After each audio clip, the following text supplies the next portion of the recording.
Bertie and Beatrice's Dreams, Part 2. Hello, this is Natasha, and I'm picking up where we left off with the story of Bertie and Beatrice's dreams. Princess Beatrice has decided in a dream that she wants to be ordinary. When she wakes up, she gives away all her lovely clothes and leaves the palace to start a new life in the real world. Beatrice's new home was a room in the loft of a tall house. She gazed out of the window at the terrace of houses across the street. Each house was a carbon copy of all the others, except for the colour of the door. There were red, green and blue doors. To some people, this might look like a drab, ordinary street, she thought. But to me, it is a dream come true. A family lived in the house. The mother was called Angelina, and she said that Maureen, because that was what Beatrice had pretended her name was, could live in the loft room if she got the kids up in the morning and took them to school. Beatrice, or should I say Maureen, was more than happy with this offer. The kids, Charlie and Ellie, were perfectly nice, though as with all kids, it was a bit of an ordeal getting them to put their shoes and coats on. After she dropped them off at school, Beatrice went to look for a job. She walked down the high street until she came to a coffee shop with a notice in the window that read, "New coffee maestro wanted." She summoned up all her courage and went inside to ask if she could speak to the manager about a job. "Have you ever worked in a coffee shop before?" asked Jenny, who ran the shop. "No," said Beatrice, "but I'm very artistic and I know how to paint smiley faces and leaf shapes in the froth on the top of the coffee." "Well, that's a good start," said Jenny. "We'll give you a try for a day." Beatrice was put in charge of making the coffee. She painted beautiful faces on all the coffees she made, but she spent so long perfecting each one that the customers complained. "Leonardo painted the Mona Lisa faster than this," said one. Jenny decided that Beatrice was not right for the job because she was too slow. The next day, Beatrice signed up with an office agency. They sent her to work as a receptionist in a big shiny building. Her job was to check visitors in, give them security badges, and send them up in the lift to the right floor for their meetings. At first, she was very good at this because she was naturally helpful and all the visitors liked her.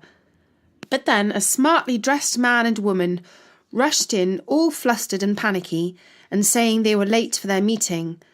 Their names were not on Beatrice's list, but she gave them badges without delay so as not to make them any later.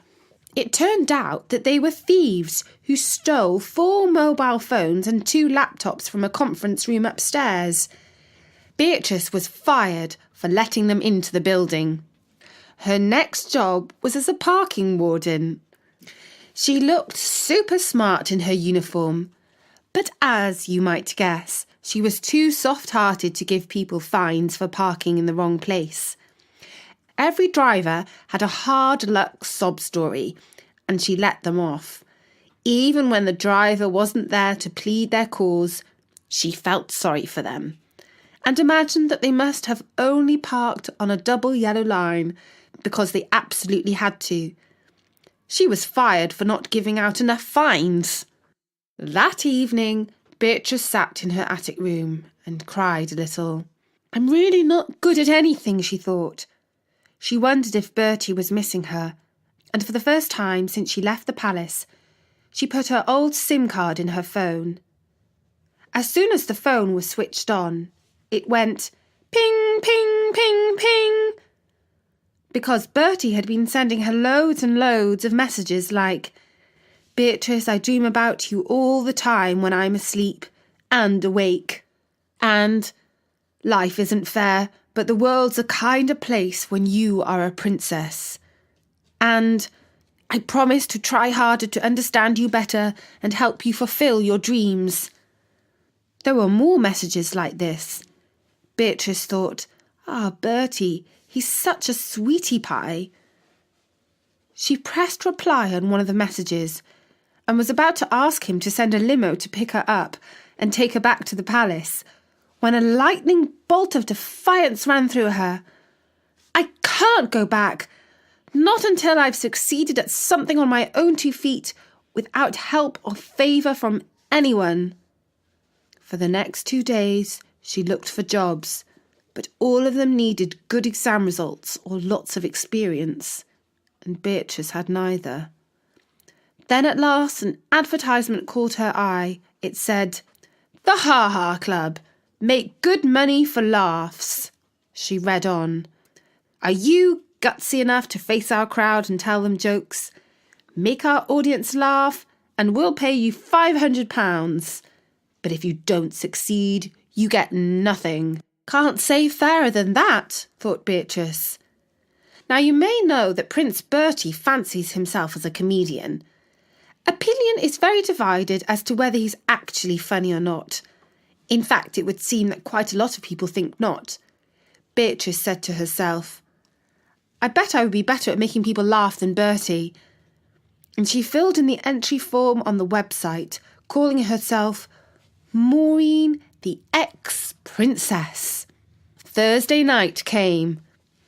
Beatrice had been practising her comedy act in front of the mirror, and she thought she was pretty funny. As she took the bus to the Ha Ha Club, she was confident that she would win the £500. But when she walked into the club and saw the stage, she suddenly felt frightened. How embarrassing it would be to tell jokes that nobody thought was funny. It was all very well if you are Bertie, who has got a skin as thick as a castle moat. But she was a sensitive type.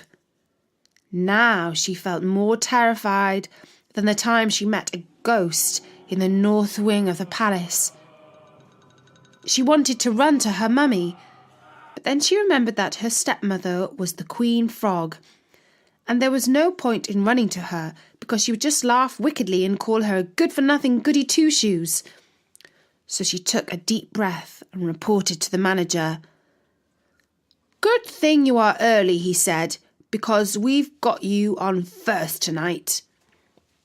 There's no turning back, she thought. I can only do my best. And that's what she did.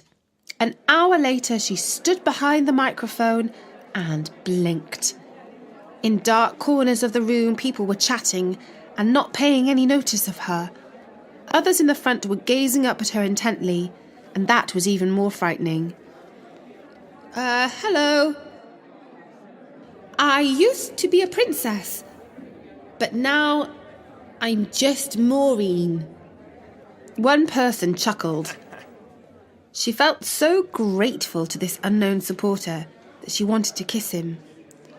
She glanced up and, oh no, oh my, it couldn't be. But oh, it could be. In fact, it was. It was Prince Bertie. This was terrible. How dare he turn up like this and ruin her performance? He had put her in an impossible position. If she wasn't funny, she had failed. And if she made people laugh, Bertie would hate her for being funnier than him. Well, she would show him. She would be hilarious. And she did not care how jealous he was of her talent. She launched into her first joke. When I was a princess, I knew way too many rich and spoilt kids. I once went out for lunch with a girlfriend whose nickname was Princess Priceless. The table in the restaurant was wobbly, so she took out her gold-plated iPhone 12 and wedged it under the shortest table leg.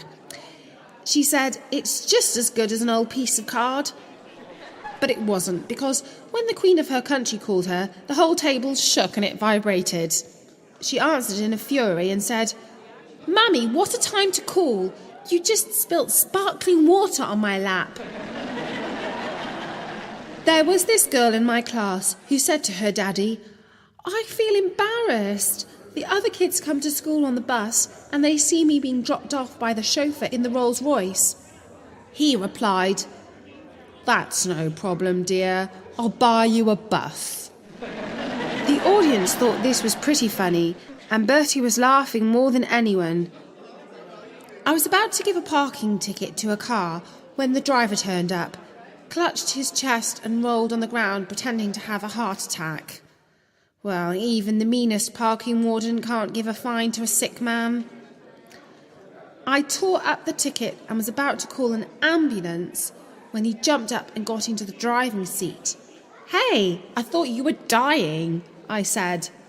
"I just got better," he replied.